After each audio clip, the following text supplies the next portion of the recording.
Welcome, Sheel. Pleasure to have you here today, and we are really honored to have someone as young as you here to be chatting with our startups. I have a few questions for you, and maybe I can open up some questions for the teams to put them up on the chat, and I will ask them on your behalf. We also have Mr.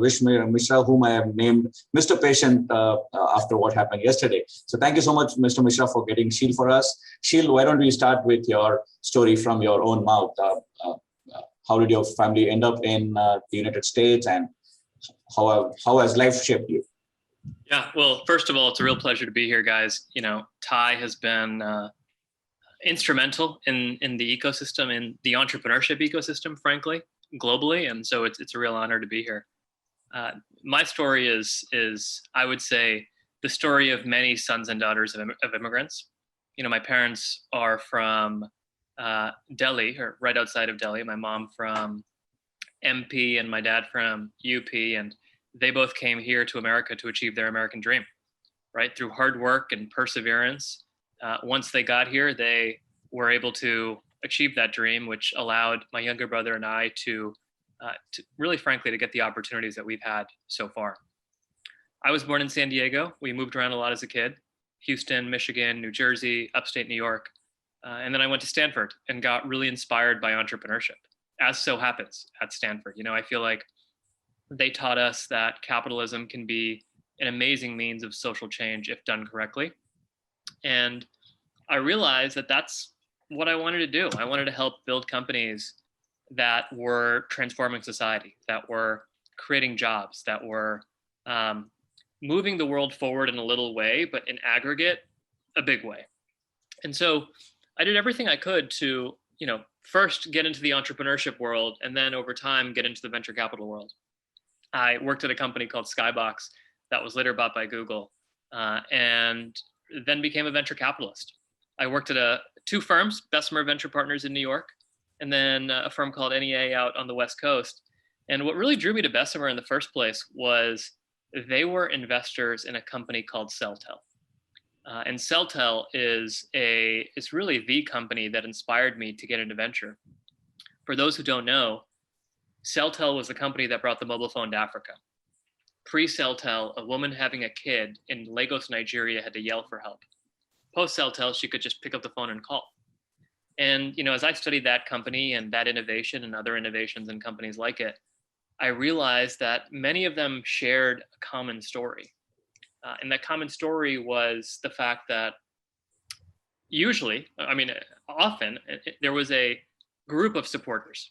One, the entrepreneur's family, and two, the entrepreneur's backers. And as I studied who those backers were, it was angel investors and venture capitalists. And so Bessemer had actually backed Sheel Tyle in the very, very early days. And that company just completely transformed the continent. So that's what I wanted to do. You know, I wanted to help build companies like that. In 2017, I launched my own venture capital firm called Amplo. And what we do is we invest in companies, we like to help build companies that matter. One thing I've learned in my career is the biggest companies in the world are created by entrepreneurs who are not motivated by money. I think if you're motivated by money, you don't make any. But if you're motivated by solving a really big problem, that's how you get through the hard times. That's how you say no to acquisition offers. It's how you hire people in a tough job market. It's how you underpay people since you don't have that many resources as a startup. And it's how you ultimately end up actually building something meaningful. And so, you know, we're not stage focused. We're not sector focused. We invest at the seed stage. We invest at the pre-IPO stage. We invest globally. And we're actually now investors in 6 continents. I'm trying to find a company in Antarctica so I can say 7 continents. So if anybody knows one, let me know. But, you know, we're really proud of our businesses. They range from some that everybody have now heard of, like a company like Robinhood that is democratizing access to financial services, all the way to companies that we hope one day you will hear of, you know, whether they're in the mental health space or the education space or, you know, software for autonomous vehicles, let's say. And we believe great entrepreneurship can come from anywhere, and the entrepreneur can look like anything. And so we are just as likely to invest in a company built in, say, Jakarta, Indonesia, as we are to invest in one that's on University Avenue in Palo Alto. And so with that, I'll stop. Maybe that was a little longer than you wanted, but hopefully that gives you a little sense of our background. Perfectly fine. It also gave me enough fodder to say that, okay, my company can run virtually as well. So I don't mind going to Antarctica if you're ready to take care of us. Let's do it. Let's do it, Sheel. So first, a very personal question. You've gone to two institutions that are like the aspiration of every young student, every young entrepreneur, to be at Stanford and to be at Harvard. Can you tell us how that shaped you as a person? And maybe also tell us how you ended up there, so some of the youngsters who are on the call can actually aspire to be there as well. Yeah, I mean, I guess the way I would answer that question is I don't think you should aspire to be at a school. I mean, at the end of the day, it's just a badge. And frankly, those badges don't really mean anything. It's what you make of your opportunity that is given to you, right? You can be really successful having not gone to school at all, as we've seen from a number of some of the world's most successful entrepreneurs. And you can be completely unsuccessful having gone to a quote unquote prestigious university. So, I actually don't, whenever I talk about my background or my bio, I learned a lot from those experiences, but frankly, I don't think that they are the reason that I have, been able to work with some of the companies I'm proud of working with. I actually think a bigger influence on my life was, the immigrant story, right? Like, it was the fact that my parents didn't come from anything and they made it, and they showed us what the real world was like, and how hungry people are around the world, right? How hard people are willing to work to make something happen, and giving that drive or instilling that drive in us. I think that's actually what has shaped us more than any other institution necessarily, that we've been part of or haven't been a part of, frankly. And so, I always tell people, I always tell my cousins, say, who are applying to college, don't set your heart on a school, because at the end of the day, who cares? Like, you're going to have fun no matter where you go. It's really what you make of it. Don't be devastated if you don't get into a certain school, and, just make the most of whatever you're given. And as long as you do that, you'll end up exactly where you were meant to be. Thank you, Sheel. In fact, I have one of our listeners thanking you for the honest answer as well. And probably I'll derive my next question from that. You have kind of demystified that these institutions are just a tag. What is your take on the fact that probably the whole investment game also for startups is kind of glamorized, especially because we see a lot of startups who just think of Series A, Series B, and then becoming a unicorn.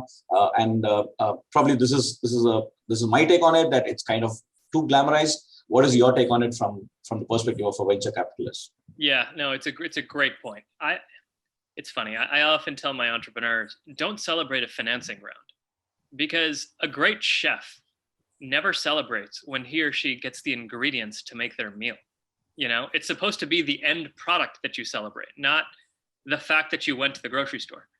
And so to me, glamorizing venture capital is equivalent, where every time an article comes out that, oh, this company raised X amount of money at X valuation, who cares? I mean, that just means you were lucky enough to get the resources to get to the next step, but it's really what you do with those resources.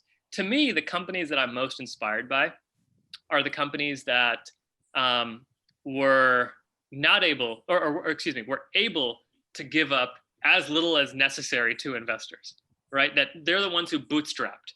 They're the ones who took as little dilution as possible. And when they did take dilution, it was to surround themselves up with people who would really benefit the company and add value to the business. I also think glamorizing venture capital takes away from a lot of small business in America, right? A lot of small business in America and the world. I mean, if you just think about the Kiranawala in Bombay, for example, he didn't take venture, but that's a real business, and that's he's the definition. He or she is the definition of an entrepreneur, and so I feel like we should be celebrating entrepreneurship as opposed to celebrating raising venture capital at high prices. Wow, coming from your mouth, I think that means a lot to these young entrepreneurs who are there here on the call as well. You mentioned that you have investments across the world. And how do you kind of eliminate the cultural biases that may come as a VC? Because some of the teams that are there on this competition have been asked by judges that, okay, it looks like your product is very cultural specific. So how do you judge those companies so they can understand how they pitch to investors if needed? Yeah, I think this is one thing where obviously the pandemic has had a lot of negative consequences around the world. One positive element of the pandemic has been the fact that now everybody looks the same on a Zoom call, which means you don't have as big of an advantage anymore being in San Francisco or being in New York and being able to go meet an investor right next to you, right? Everybody is now on Zoom, and we have now invested in a number of companies. We have never met the founder in person, and they're in different countries. So I think the Zoom barrier or lack of barrier, so to speak, actually helps bridge some of those cultural elements. It may not fully get somebody up to speed on, say, the nuances of a particular business, but it at least allows you to get in the door, right? And then as an entrepreneur, I feel like it's your job to explain the opportunity in a way that makes sense so anybody can understand it, right? Because at the end of the day, your goal is to get a lot of customers. And if you can't explain it to an investor, how are you going to explain it to a customer? And so just showing that the market opportunity is really big and explaining the opportunity and talking about why customers love this or will need this, that's important. And frankly, I don't actually think there are that many cultural sensitivities there if you can explain well. Perfect. Cool. Sri, I see your hands raised. I'll come to you in a minute once I'm done with. Yeah. Okay. Oh no, that was a high five, is it? That's like all our childhoods being a mess because we all thought that the icon on WhatsApp means namaste, but then I realized that it's high five.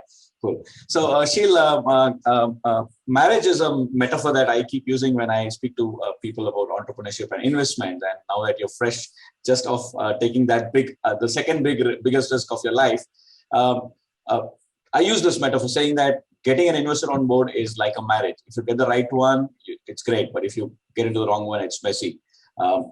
What would you advise youngsters who are looking for investors to come on board? Yeah, this is what's tough because often today, financing rounds move so quickly that it's often a sprint, right? And sometimes investors will apply pressure so that you take their deal before somebody else takes the deal, and because of that, it's almost like jumping into a marriage before you even get to date. And so I think there's almost no good way to solve that, unfortunately. I feel like the only advice I would give an entrepreneur is never feel rushed. Like the best investors will never force you to sign their term sheet by the date it says on the term sheet. There are all sorts of exploding offers these days where the term sheet will say you have until this date to accept the offer. None of those are actually ever valid, right? It's not like a good firm won't invest tomorrow, but will invest today when they want to invest for the next 10 years. So buy time. I mean, there are easy ways to buy time. One of the best ways to buy time is to ask for references. And as an entrepreneur, you can easily tell the VC, hey, really excited about potentially working with you. Would love to see how you work best with your entrepreneurs. Can you introduce us to 2 or 3 entrepreneurs you've worked with in the past? And that gives you time to get to know them in a different capacity, right? And so that's it. Time is very, very useful and is always on the entrepreneur side once they get that initial offer. Perfect. And like you said, time is of an essence for entrepreneurs, right? And this competition or the whole crowd here is startups who have started in college and are looking at trying to scale up and become bigger companies once they come out of colleges. So what's your take on startups or college students becoming entrepreneurs immediately after college without getting any work experience? I think it's the best time to be an entrepreneur. I actually think the best time to be an entrepreneur in somebody's life is while they're in college. Okay. And the reason I say that is because your risk tolerance is at an all-time high. all-time high, right? You don't have a family to take care of, most likely. You may, but not necessarily. And you are at a place in your life where you can live on nothing, right? I mean, most college kids, they don't have a house, they don't have a mortgage, they don't have like all sorts of other stuff, and so their expenses are low. Simultaneously, they understand technology probably better than anybody else. So from a risk-reward perspective, best time to start a company. I also think straight out of college is a great time to start a company too, because what's the worst that happens? You know, the worst that happens is you end up getting a real job where you have an employer. And the best thing that happens is you learn a lot. And you may actually, you're going to learn a lot no matter what. But the best thing that happens is this ends up being the job that stays with you for the next 20 years of your life, and you completely change the world in the process. So from an upside downside perspective, kind of a no-brainer. The later you get in life, the harder it is to become an entrepreneur. And I know it's hard to appreciate that now, but just think about it. It's like when you have kids, when you have a spouse, when you have other things on your mind, you may not be willing to take that risk. So I couldn't help from making this joke. So don't get married before you become an entrepreneur. Become an entrepreneur and then get married, like Sheel's doing, right? Cool. Sheel, is there a personal favorite when I have a couple of questions from the audience as well. Is there a personal favorite when it comes to investments, especially because Amplo's investment portfolio is so diverse? So is there a personal favorite?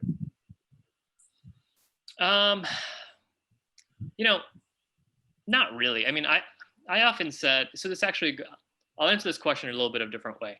When I started as a venture capitalist, I was a young analyst, and I asked my boss at the time, what should I focus on? Like, what should I invest in? And he said, don't focus on anything. The world moves too quickly. Instead, you need to be the guy that can get up to speed the fastest in a particular space. And the example I use today is nobody had a taxi thesis when they were investing in Uber.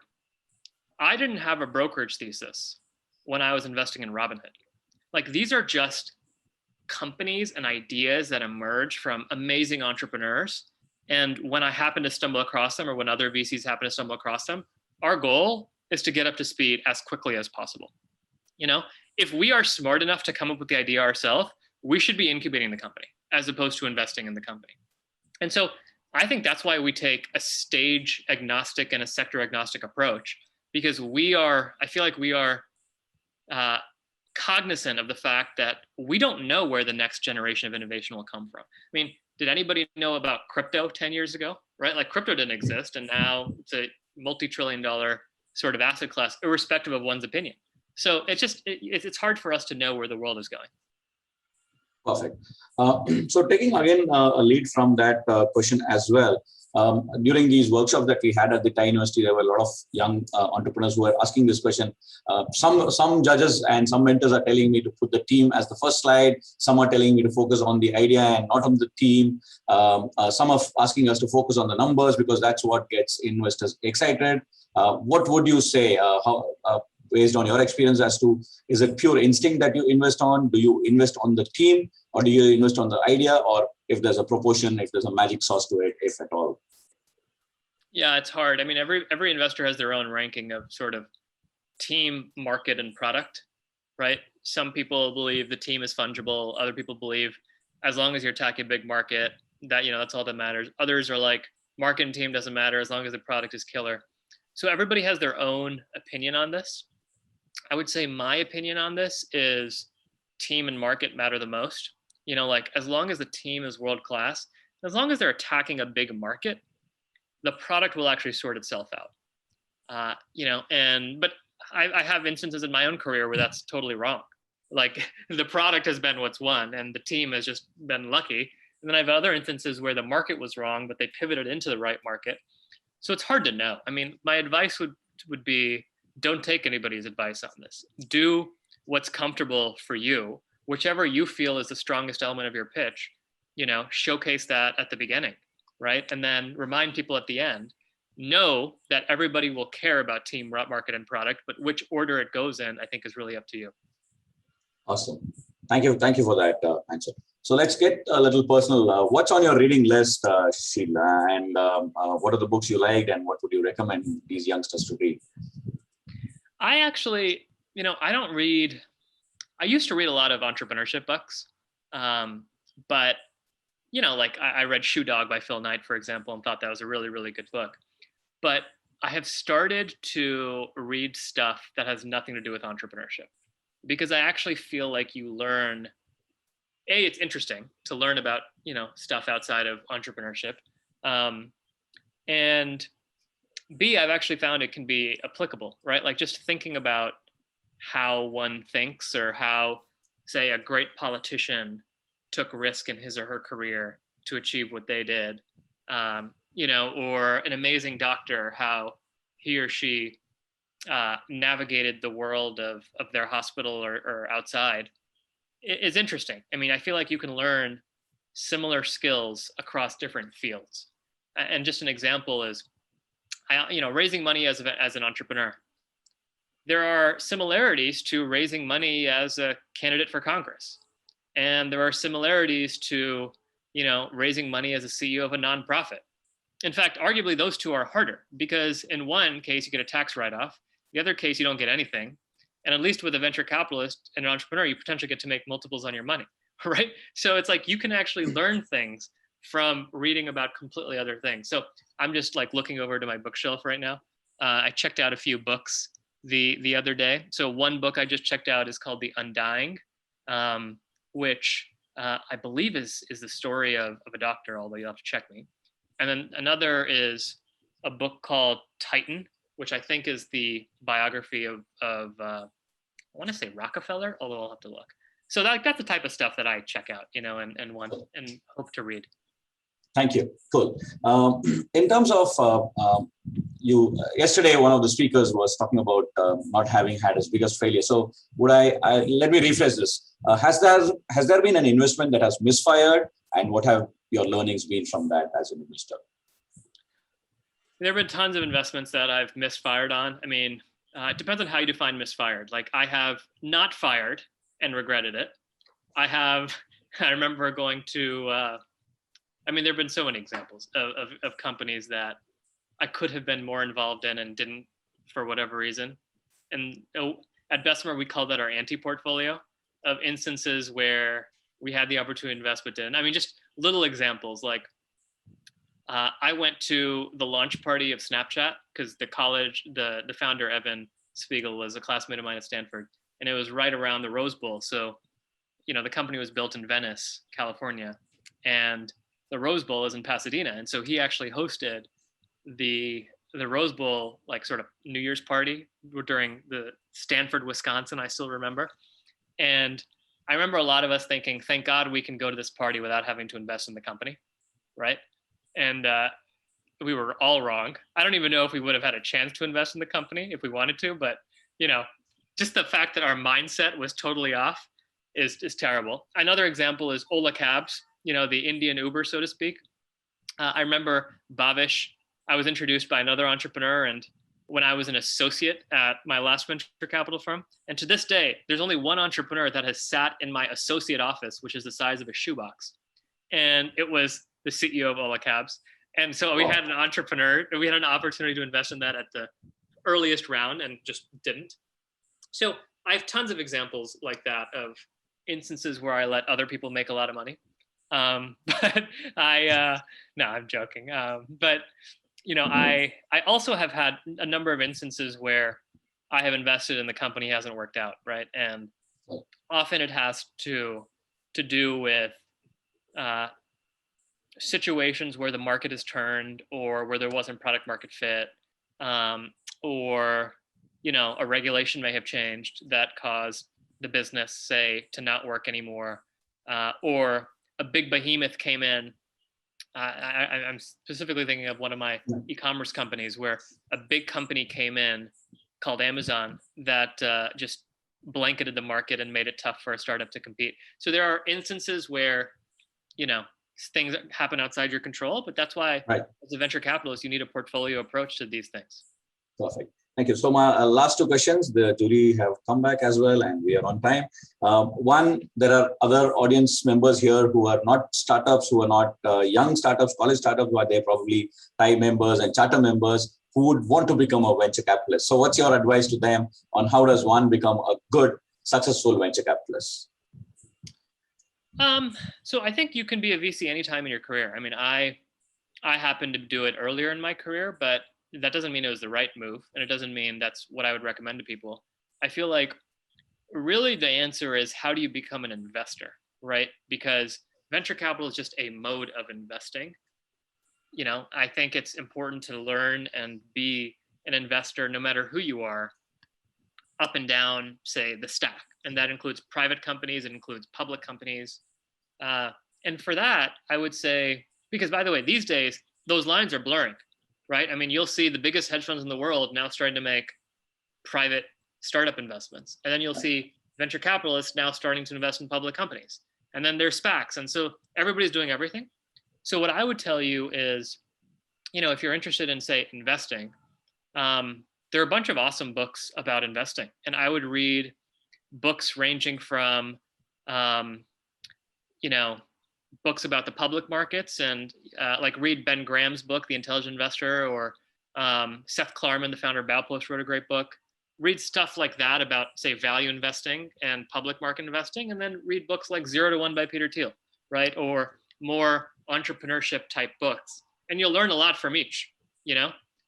And over time, you'll form your own thesis and opinion as to how to invest and what's your style of investing. So do we look forward to a book from Sheel Tyle as well sometime in the near future? We'll see. I mean, maybe one day. I feel like yeah. I have a lot to do still before I deserve to write a book. But yeah, I mean, I think I'd love to share what I've learned. I think there have been fun stories just building some of these companies and helping entrepreneurs and probably getting in the way of other entrepreneurs too. I think awesome. There's some fun stories I'd love to share at some point. Awesome. So last minute, Sheel Tyle, I'll put you on spotlight. If you could give some closing notes to all these youngsters who are looking at you with stars in their eyes and courage in their hearts. Awesome. All yours. I mean, the only advice I would give is do something big. And, you know, often people say dream big, and I often find that to be cliche, but let me take a little bit of a different angle on it. So my angle is, whether you spend time doing something small or doing something big, it actually takes the same amount of time, right? I mean, the argument I like to make is the restaurant down the street, that owner of the restaurant probably working all the time, right? I mean, I imagine he or she is very busy, on full capacity. Same with the CEO of a really big company. And so if you're going to spend your precious time on something, do it where your time has the greatest impact on the world, right? And the greatest impact on potential customers, and do it with something where the market opportunity is really big, because you're going to spend the same amount of time on it anyway. So anyway, that's my only advice for you. Like, make sure you go after a problem that is meaningful and big, even though it may be hard. Awesome. Thank you so much, Sheel. It's been a pleasure having you as our guest, and I'm sure you have inspired many youngsters here to go further and achieve their dreams, and also not to be bogged down by the glamour that surrounds the investment world. And I'm sure a few of the charter members are now inspired to be venture capitalists themselves as well. And my offer of ready to be relocating to Antarctica stays, so I will connect with you in some time. Thank you so much, Sheel, for being with us.